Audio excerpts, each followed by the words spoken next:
Hello everybody and welcome back.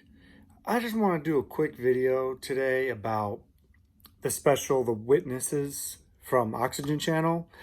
I know everybody's been doing their own little take on it and I wanted to add my take to it. I watched both parts.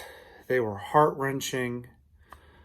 Um, I knew about the database from other XJW videos, and for some reason, I always knew they kept files in the congregation, but that's also because my dad was an elder. Um, as far as from Chessa, her story really, for me, I think hit the hardest because when you have what you consider a friend who's at the very top of this organization and he knows what's going on, knows in detail, and not only does he know about this from her, from being friends with her and her dad, but he would know about it worldwide. Because there is no way that you're at the top of this organization and you don't know what's going on underneath you, especially when it comes to lawsuits, especially when it comes to case upon case of sexual abuse. I believe, and Chessa, if you see this, I apologize if I get the date wrong. I think you said 94. Um, but at that time, that's when I think Barbara Anderson was really starting to research and starting to try to help out from inside before she really blew the top off the whole thing.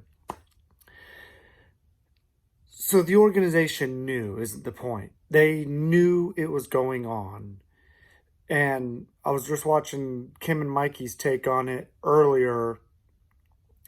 And I remember this too. Now, I don't remember the witnesses bashing the child sexual abuse part so much.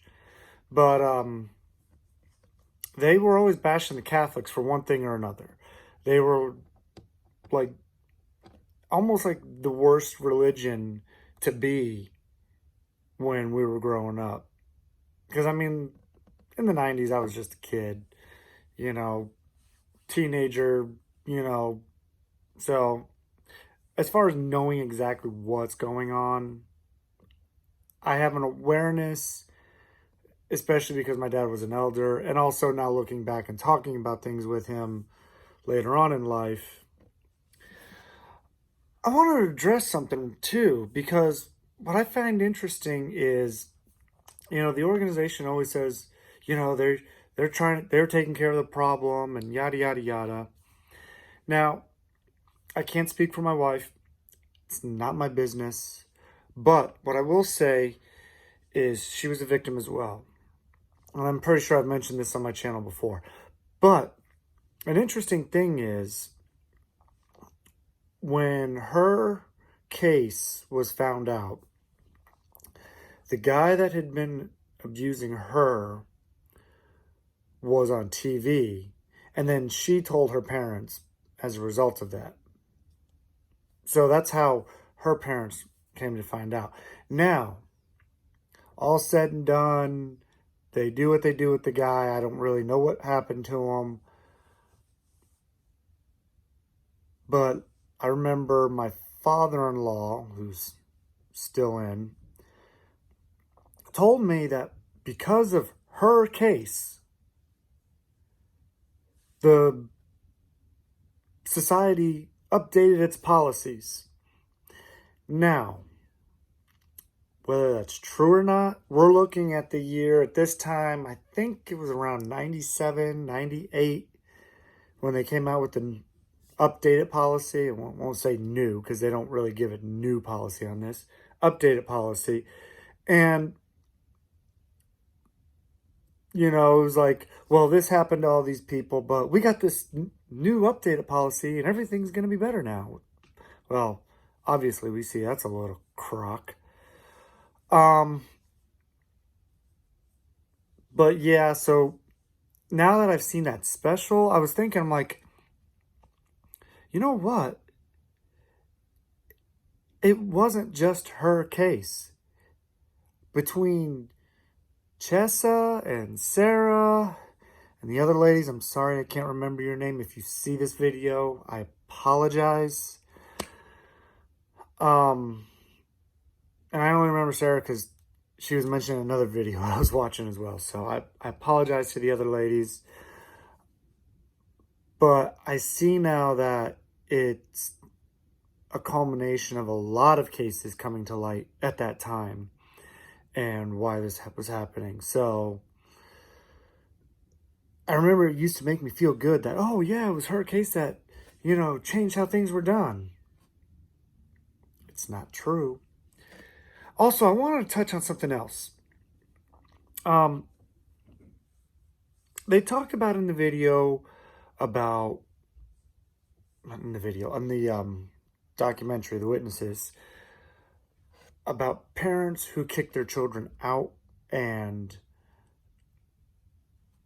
I believe Sarah was one that was kicked out of her house because of this. And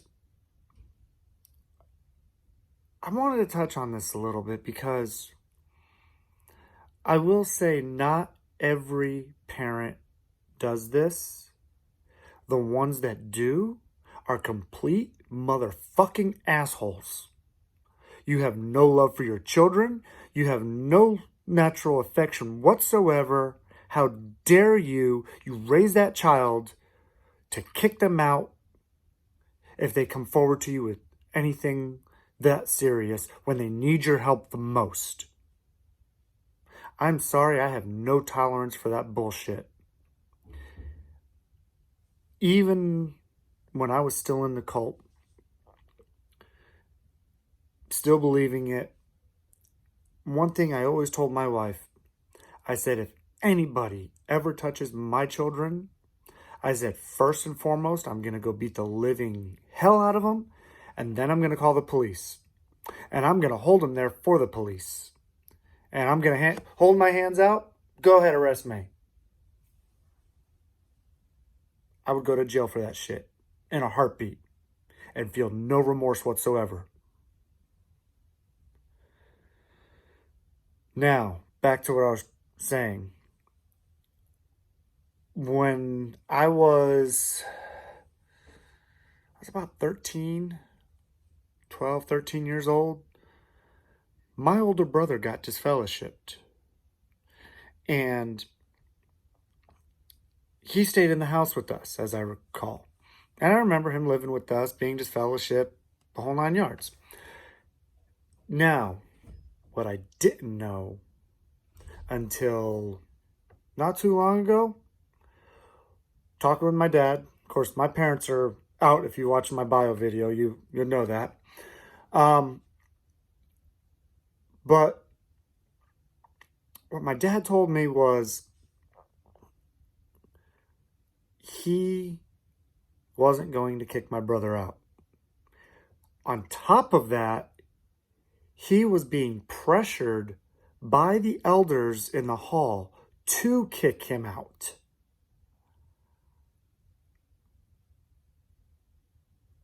Again, at that age, my brother, he had no training, I think he had a job, but he didn't have any kind of training to go get on his feet and make a living off of. Nothing.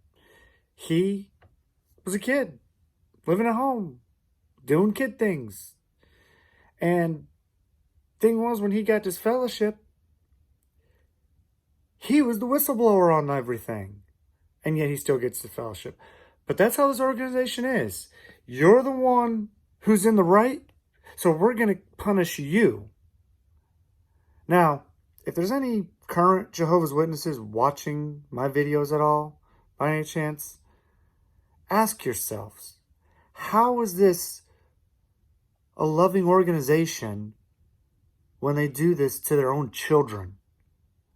Not only do they allow these abuses to continue on and on and on, but then they want parents to kick their children out when the children come forward and are brave enough to tell their parents what happened, and then allow the perpetrator to stay in the congregation with other children, not telling anybody, still letting that asshole go out door to door in the community where he could scope out other kids. There's no love. If you want to call yourself a loving organization and do that, you are full of shit. And yes, I know I'm cursing a lot right now, but I feel very strongly about this issue. I feel very bad for anybody who's had to suffer through that, on top of having to have the complications that cult puts upon them about not reporting, keeping it hidden, and then punishing them for being victims. I got no tolerance for that whatsoever. But that's all I have for today. I just wanted to throw my thoughts out there and bring that out because it's just an absolute atrocity that these people have gone through that. And for you survivors that speak up, that tell your stories, that are working on getting the policies not only changed, but bringing awareness to the community and to the current witnesses, thank you. From the bottom of my heart, you are brave. You are wonderful people. I love you.